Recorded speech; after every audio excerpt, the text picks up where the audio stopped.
말씀을 함께 보도록 하겠습니다. 여러분, 최선을 다해서 열심히 살고 계시죠? 그런데 상황은 좀처럼 여러분에게 유리하게 변화되지 않죠. 주식이 곤두박질 치고 회사에는 왜 그리 사사건건 트집 잡는 상사는 많은지,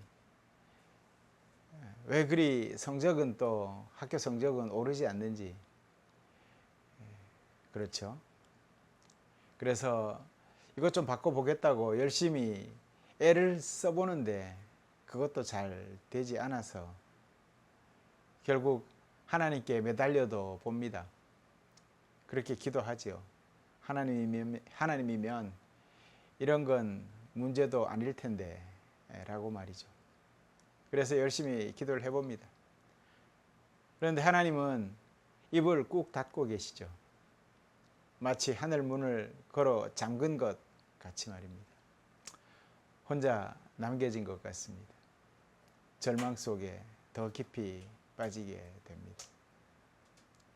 어떤 집사님의 이야기입니다. 그분은 기도도 열심히 하고 세상적으로도 최선을 다해 살아가는 분이었어요. 그런데 하는 일마다 잘 풀리지 않는 거예요. 그래서 어느 날 그분이 목사님을 찾아가서 이렇게 상담을 했답니다. 목사님, 저는 기도를 안 하는 게 아니에요. 그런데 아무리 정말 열심히 기도를 해도 달라지는 게 없어요. 하나님이 정말 저를 바라보고 그렇게 지켜보고 계시는지 그것마저 의심이 든답니다. 이런 마음은 지금 갈릴리 한밤중에 파도처럼 정말 우리의 형편이 일렁거리고 불안해하며 내일을 약속받지 못할 정도로 그러한 상황에 오늘 이 무더운 날씨를 어찌 잘 견디면서 또 지나갈까 하는 그런 두려움마저 드는 그런 상황 앞에서 남의 이야기가 아니라 내 이야기가 되는 것입니다. 오늘 지금 집단적인 어떤 폭풍에 휘말려 살아가는 시대 속에 우리가 놓여 있는 것 같습니다. 경제의 불안이 그렇고, 관계의 단절이 그렇고, 건강의 위협이 그렇고, 미래의 불확실성, 이 파도들이 동시에 몰려올 때 우리는 본능적으로 되묻게 됩니다. 하나님, 지금 어디에 계십니까? 오늘 본문의 제자들도 똑같은 경험을 하고 있습니다. 밤 사경이라고 했습니다. 새벽 3시에서 6시 사이를 밤 사경이라고 하지요. 하루 중에 가장 어둡고 가장 추운 시간. 그들은 이미 몇 시간째 노를 저었을 겁니다. 팔은 무너지고 있고 또 바람은 거슬러 불고 있고 물결은 배를 집어삼키려고 하고 있습니다. 희망이 사라지는 그러한 시간입니다. 그런데 바로 그 시간에 예수님이 우리에게 찾아오셨습니다. 폭풍을 밟고 서 계셨습니다. 오늘 복음서에서 말씀은 폭풍이 없는 삶을 너희에게 주겠다라고 약속하는 말씀이 아닙니다. 오히려 그 폭풍 속에서 우리를 향해서 찾아오시는 주님을 약속하고 계시는 것입니다. 그리고 오늘 우리에게 그 주님을 어떻게 만나야 하는지를 잘 가르쳐 주고 있습니다. 오늘 이 말씀을 통해서 지금 여러분의 삶에 몰아치고 있는 그 거센 바람 앞에서 우리 모두가 새로운 눈뜸을 맛볼 수 있기를 간절히 소망합니다. 먼저 주님은 우리에게 폭풍 속에서도 우리를 알아보시고 반드시 찾아오시는 분이라는 그러한 사실을 여러분 명심하시기 바랍니다. 반드시 찾아오십니다. 본문 22절을 함께 읽어볼까요? 본문 22절 시작. 예수께서 즉시 제자들을 재촉하사 자기가 무리를 보내는 동안에 배를 타고 앞서 건너편으로 가게 하시고 아멘. 예수님은 제자들을 먼저 배에 태워 보내셨습니다. 후에 산에 올라서 혼자 기도를 하셨습니다. 이 장면이 중요합니다. 예수님이 제자들 곁에 계시지 않았습니다. 제자들은 홀로 바다 한가운데 있었고 바람은 거슬러 불었고 물결은 거칠게 일렁이었습니다. 그런데 마가복음 6장 8절에 이 병행 본문이죠. 마가복음 6장 8절에 보면 이런 말씀이 나옵니다. 예수께서 그들이 힘겹게 노젓는 것을 보시고 라고 기록이 되어 있어요. 어떻게 해요? 예수님이 보고 있었다는 거예요. 그들이 고군분투하면서 그 풍랑 속에서 막 살아남으려고 막 애쓰는 모습을 보고 계셨다라는 것이죠. 예수님은 산 위에서 기도하시면서 제자들이 힘겹게 노젓는 것을 보고 계셨습니다. 모르는 것이 아닙니다. 침묵하는 것이 곧 하나님이 없는 것이 아니라는 것이지요. 다 알고 계셨고 보고 계셨고 때가 되자 주님이 폭풍을 딛고 오셨다라는 것입니다. 25절을 보십시오. 25절 보면 밤 사경에 예수께서 바다 위로 걸어서 제자들에게 오시니 이렇게 되어 있습니다. 밤 사경, 새벽 3시에서 6시 사이. 유대인들은 밤을 4등분으로 해서 이렇게 시간을 쪼갭니다. 그렇게 나누는데 사경은 그 마지막에 해당되는 가장 어두운 시간을 얘기하는 거예요. 그래서 제자들이 몇 시간째 계속 사투를 벌인 끝에 이제는 완전히 기진맥진해서 다 소진될 그 시간에 예수님께서 그들에게 오셨다라는 것입니다. 그리고 예수님은 바다 위를 걸어서 오셨습니다. 이것은 단순한 기적이 아닙니다. 구약 성경 욥기 9장 8절은 이렇게 말을 하고 있어요. 그가 홀로 하늘을 펴시며 바다 물결을 밟으시며 라고 합니다. 바다 위를 걷는 분은 곧 하나님이십니다. 예수님이 물 위를 걸으신 것은 나는 창조주 하나님이라는 선언과 같은 거예요. 나를 삼키려는 그 폭풍이 주님의 발 아래 있다는 그 선포라는 것이죠. 사랑하는 성도 여러분, 오늘 첫 번째 대지의 핵심은 이겁니다. 주님은 지금 이 순간에도 여러분을 바라보고 계시다라는 사실입니다. 고난의 시간을 우리는 너무 쉽게 쓸모없는, 가능하면 피해야 할 시간으로 그렇게 바라보고 있습니다. 폭풍이 몰아치면 하나님이 돌보지 않으신다고 느끼게 됩니다. 기도해도 응답이 없으면 하늘이 닫혔다고 생각을 하게 됩니다. 그러나 오늘 본문은 그 생각을 분명하게 뒤집고 있습니다. 열왕기상 19장의 엘리야를 생각해 보십시오. 갈멜산에서 정말 불을 내렸던 선지자 아닙니까? 바알의 선지자 450명과 홀로 맞서서 싸웠던 사람입니다. 그런 사람이 이세벨의 협박 한마디에 광야로 도망을 갔습니다. 그리고 로뎀나무 아래 쓰러져서 죽기를 구했습니다. 호렙산 굴 속에 숨어서 나만 남았나이다 라고 지금 하나님 앞에 말씀을 한번 보십시오. 오늘 읽은 말씀이지만 계속 나만 남았나이다, 나만 남았나이다 라고 계속 읍소를 하고 있지 않습니까? 나는 열심히 심한데 나만 남았나이다, 다 죽고 없나이다, 칼에 죽고 없나이다, 나만 남았나이다. 그 말은 뭡니까? 지금 선지자의 마음이 어떤 거예요? 좌절할 대로 좌절해서 더 이상 손 쓸 바가 없습니다. 하나님. 대단한 그러한 정말 용사와 같은 그러한 우리 이야기가 아닙니다. 완전히 탈진한 한 사람의 이야기인 것이죠.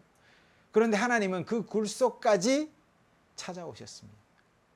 포기하지 않으셨다는 말이죠. 그래서 내버려 두지 않으십니다. 주님은 여러분의 가장 어두운 시간을 모른 채 내버려 두지 않으시는 분이십니다. 믿으십니까? 오히려 그 시간이 그분의 가장 가까이 다가오심의 시간이라는 것이죠. 침묵이 하나님이 없는 시간이 아니다. 때가 되면 주님은 반드시 찾아오신다라는 것입니다. 성도 여러분, 여러분 가정에서 아무리 애써도 회복되지 않는 그러한 무너진 관계 때문에 지쳐가고 계십니까? 그러나 실망하지 마십시오. 오늘 복음서의 약속처럼 어디서든 가장 깜깜한 칠흑 같은 어두운 밤이라 해도 하나님이 우리 가정을 바라보고 계신다라는 사실을 잊지 마시기 바랍니다. 그리고 누구보다 나를 가장 먼저 잘 알고 계시는 분이 누구예요? 하나님이십니다. 그래서 그 사실을 굳게 붙드십시오.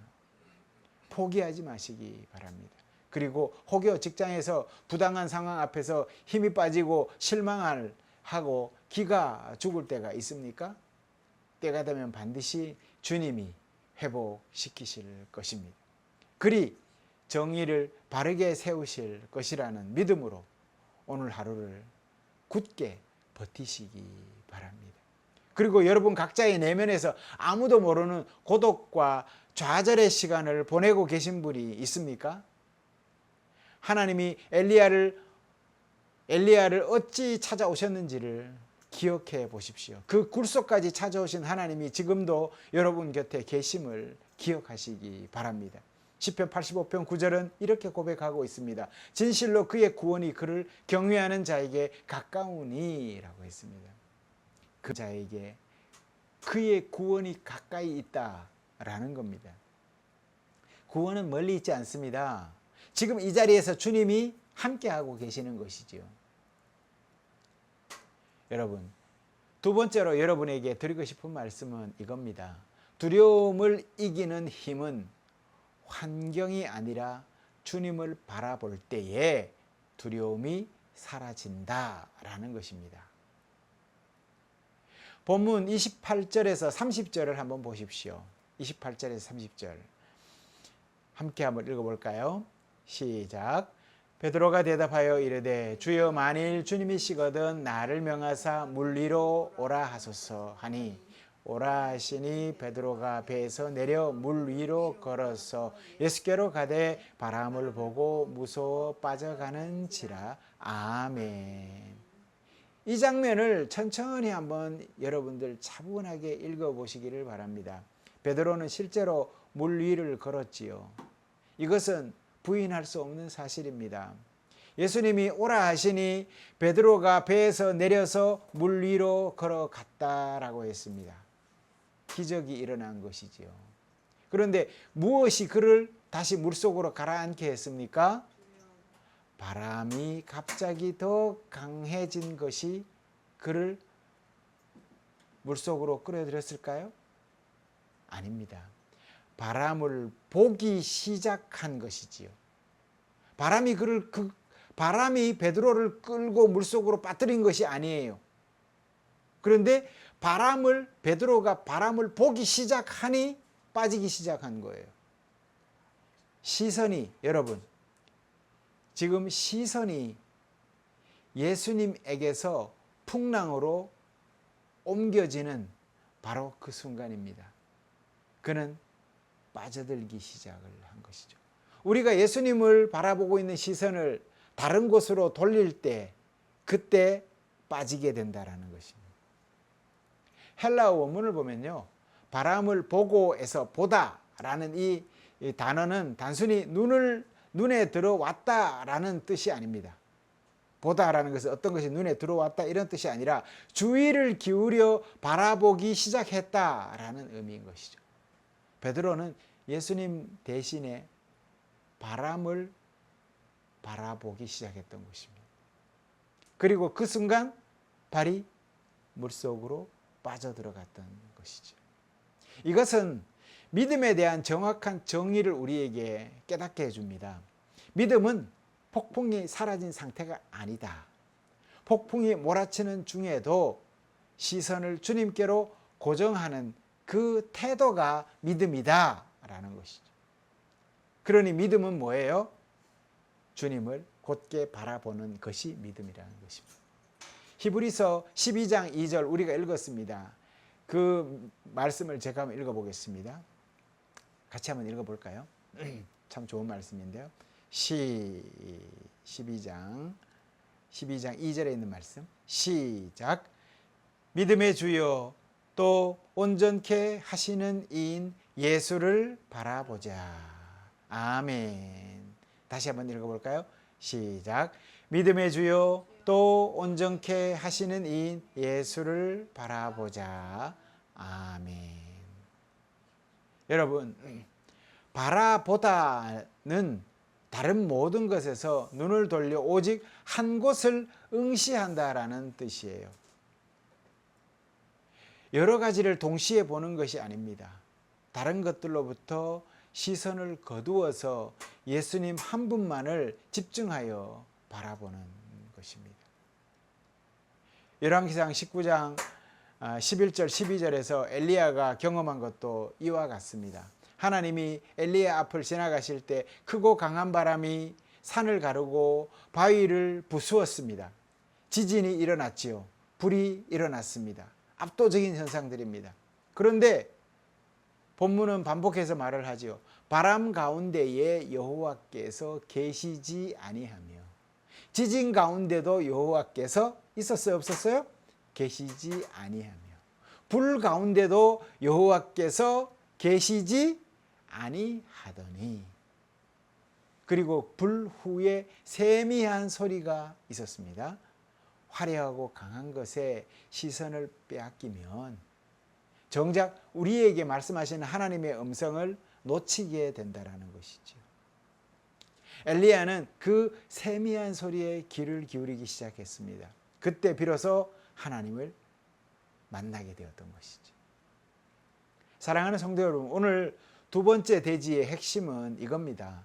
우리를 가라앉게 하는 것은 폭풍의 크기가 아니라 시선의 방향이었다라는 것입니다. 누구를 바라봐야 돼요? 예수 그리스도, 주님을 바라봐야 합니다.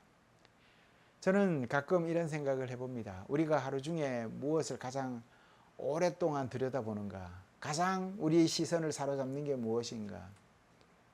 대부분 보면 뉴스가 가장 많은 것 같아요. 저 같은 경우에는. 어떻게 보면 또 소셜 미디어 같은 것들도 많이 보는 것 같습니다. 그리고 그 다음은 통장에 잔고가 얼만큼 남았는가, 그리고 올 월 청구 금액이 얼마인가, 이런 것들을 따져보는 시간인 것 같습니다. 그것을 오래 들여다볼수록 그것이 점점 더 커지게 되는 것이죠. 생각이 그쪽에 더 몰두되게 되는 것이죠. 그리고 그 무게에 이제 짓눌리게 되는 것입니다.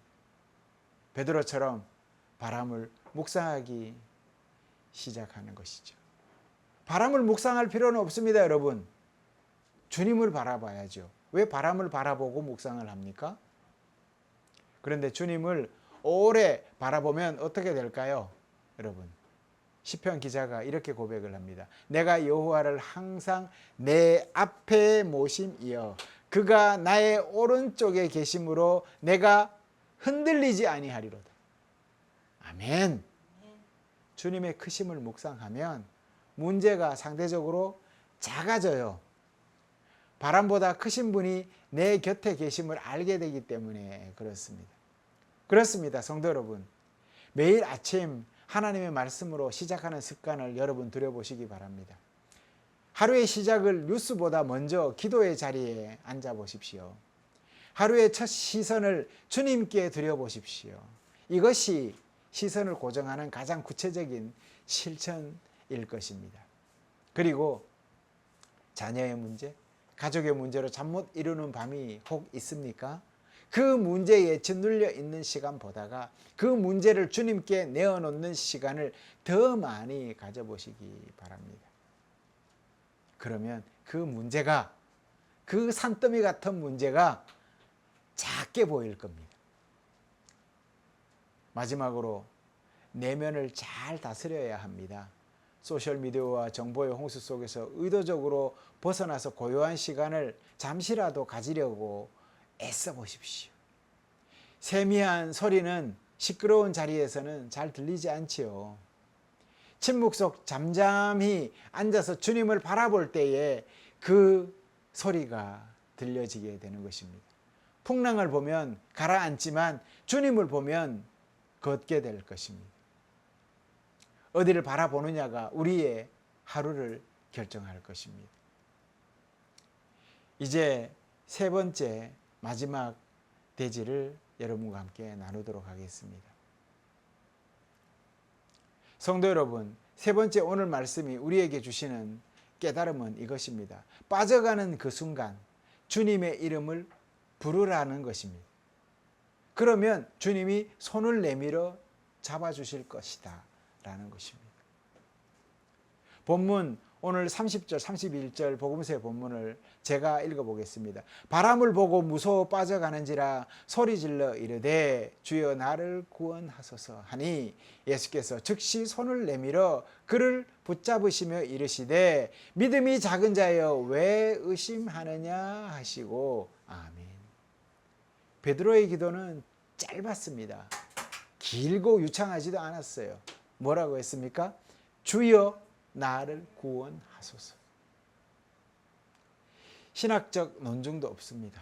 길고 경건한 문장도 없습니다. 빠져가는 사람의 본능적인 외침입니다. 거칠애가 벗겨진 영혼의 날것 그대로의 소리입니다. 그런데 예수님은 즉시 손을 내밀어 그를 붙잡으셨습니다. 그래서 헬라어에 보면 에우데오스라는 그러한 그 단어가 있습니다. 그것은 지체 없이라는 뜻입니다. 바로 그 지체 없는 순간 베드로가 소리를 지르는 바로 그 순간 손을 내밀어서 그 베드로를 잡아 주신 것입니다. 고민한 것은 아니죠. 이놈이 몇 번이나 나를 배반할 것 같은 놈인데 이놈 잡아줘야 돼 말아야 돼 이렇게 고민한 게 아니에요. 심사숙고한 것이 아니에요. 조건을 따지지 않는 것입니다.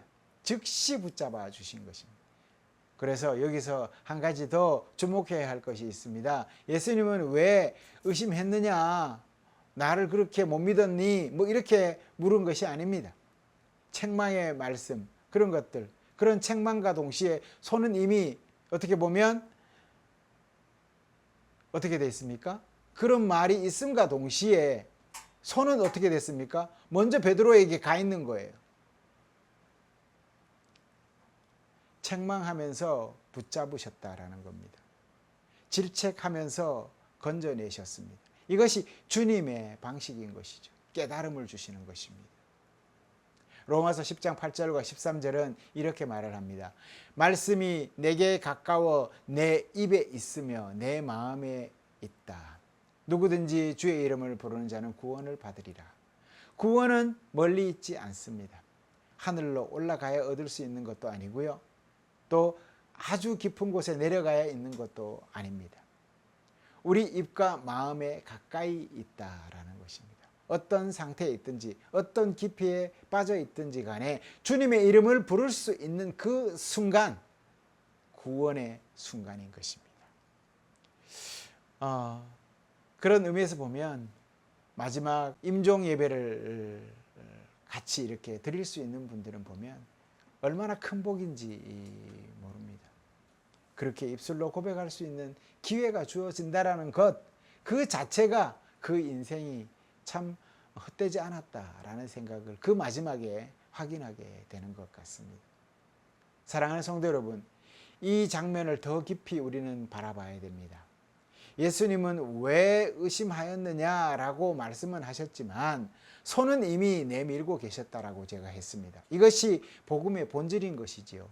우리가 완전해지기를 기다리지 않으시는 것이죠. 우리가 완전해져서 정말 깨끗해져서 도덕적으로나 윤리적으로 완벽하여져서 하나님 앞에 나아가야지 그게 아니라는 것입니다. 우리가 충분히 자격을 갖추기를 기다리지 않으십니다. 빠져가는 그 자리에서 부르는 소리에 즉시 응답하시는 분이 우리 주님이십니다. 그런데 주님은 이 손 내밀기를 훨씬 더 적극적인 방식으로 이미 보여주셨습니다. 갈보리 십자가에서 그것을 보여주셨습니다. 주님은 우리의 가장 깊은 수렁, 죄와 사망의 폭풍 한가운데로 직접 찾아 들어오셨습니다. 물 위를 걸어서 제자들에게 오셨듯이 죄악의 한가운데로 걸어 들어오셨습니다.